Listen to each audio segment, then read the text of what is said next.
یاد رکھنا، جب اللہ تعالیٰ اپنے بندے کو اس کی مطلوبہ منزل تک لے جانا چاہتا ہے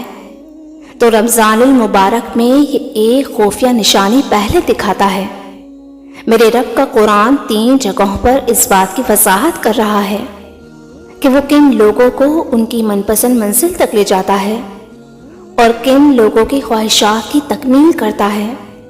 اور کن لوگوں سے ناراض ہو کر ان پر اپنی رحمت کے تمام دروازے بند کر دیتا ہے۔ رمضان میں تمہاری من پسند منزل ملنے کی پہلی اور بڑی نشانی تو یہ ہے کہ جب تم اپنے سوچنے کی طاقت کو بروئے کار لا کر اپنی کمزوریوں سے آشنا ہونے لگتے ہو اور مسلسل علم اور حکمت سے ایک اعلیٰ طاقت کے ساتھ اپنے ہدف کو حاصل کرنے کی کوشش کرتے ہو، تو اللہ تمہیں تمہاری مطلوبہ سمت کی طرف موڑ کر اس راستے کی راہ ہموار کرنے لگتا ہے جو تمہاری پسندیدہ ہے، کیونکہ مقصد کا احساس ہی تم میں تکمیل کا احساس پیدا کرتا ہے جو تمہارے لیے نئے راستے کھول دیتا ہے، اور پھر وہ رحمان تمہیں ایسے ناممکن وسیلوں سے عطا کرتا ہے کہ جس کا تم گمان بھی نہ رکھتے ہو۔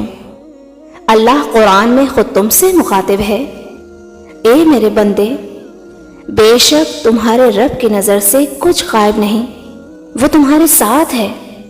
اور عنقریب وہ تمہیں بہترین راہ دکھائے گا۔ اور اگر تم چاہتے ہو کہ اللہ جلد تمہیں تمہاری مطلوبہ منزل تک لے جائے تو ایک بات ذہن نشین کر لو کہ خوف سے کبھی تمہارا مستقبل نہیں بنتا، بلکہ تمہارا ایک اچھا دل اور مطمئن قلب کامیابی کے بازو ہیں جو تمہیں ہر وہ مسرت عطا کرتے ہیں جس کی تم تمنا کرتے ہو۔ اور اگر تم یہ سوچ رہے ہو کہ اللہ تمہاری من پسند منزل پر کب لے کر جاتا ہے اور اپنا کن کب فرماتا ہے، رمضان میں اس کی کیا نشانی ہے، تو سنو، جب تم اپنی ہر طلب سے لا طلب ہو کر اللہ کے ساتھ ایک مستقل اور مخلصانہ رویے کو برقرار رکھتے ہوئے دعا مانگتے ہو اور اپنے تمام تر معاملات میں لوگوں کے ساتھ عدل اور ہمدردی کو ترجیح دینے لگتے ہو اور اپنی ذات سے کسی کی حق تلفی نہیں کرتے، تو اللہ رب العزت بھی تمہارے ساتھ بڑی بھلائی کا معاملہ کرتا ہے، کیونکہ جب تمہارا دل صاف ہوتا ہے نا تو اللہ خود بڑھ کر تمہارا ساتھ دیتا ہے اور تمہارے راستے میں آسانی پیدا کر دیتا ہے۔ ایک حدیث سے ثابت ہے کہ نبی کریم صلی اللہ علیہ وآلہ وسلم نے فرمایا کہ جو لوگ دوسروں پر رحم کرتے ہیں تمہارا رب ان پر رحم فرماتا ہے، تم رحم کرو ان پر جو زمین میں ہے، خدائے رحمان تم پر آسمان سے رحم فرمائے گا۔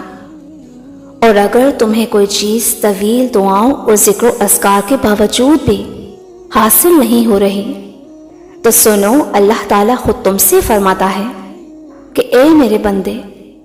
اگر تو میری رضا پر راضی ہو جائے کہ اے اللہ جو تو دینا چاہتا ہے میں اسی پر راضی ہوں، تو وہ فرماتا ہے کہ میں تجھے وہ بھی دوں گا جو تو اپنے لیے چاہتا ہے۔ اللہ قرآن میں قسم کھا کر کہتا ہے کہ جس نے مجھے راضی کر لیا میں یقیناً اسے ہر پریشانی سے نجات اور پرسکون زندگی عطا کروں گا۔ سنو، اگر اللہ نے تمہارے دل میں کسی چیز کی چاہت ڈالی ہے اور اس سے پانے کی تڑپ تمہیں تہجد تک لے آئی ہے